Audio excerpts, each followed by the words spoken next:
అమ్మమ్మ చిట్కాలకు స్వాగతం. సహజ సిద్ధంగా పొడవు పెరగడం ఎలా? వయసుకు తగ్గ ఎత్తు పెరగాలని అందరూ అనుకుంటారు, కానీ కొన్ని కారణాల వల్ల అది కుదరకపోవచ్చు. ఆహారపు అలవాట్లలో కొన్ని మార్పులు చేసుకొనటం వలన సహజంగా ఎత్తు పెరిగే అవకాశం ఉంది. ఈ క్రింద చెప్పబడిన పదార్థాలను ఆహారంలో తీసుకొనటం వలన 90% ఎత్తు పెరిగే అవకాశం కలదు. ఎర్ర ముల్లంగి,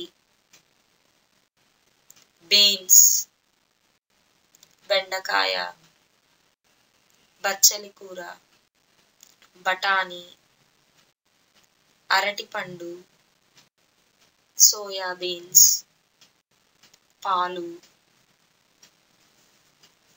ఈ ఆహార పదార్థాలను తీసుకొనటం వల్ల శరీరానికి కావలసిన ప్రోటీన్, కాల్షియం, ఐరన్, ఫైబర్ పుష్కలంగా లభిస్తాయి. దీని వలన ఎత్తు పెరిగే అవకాశం ఉంది. Thank you for watching. Subscribe to our channel అమ్మమ్మ చిట్కాలు. ఈ చిట్కా కనుక మీకు నచ్చితే మా ఛానల్కి సబ్స్క్రైబ్ అవ్వండి. Thank you.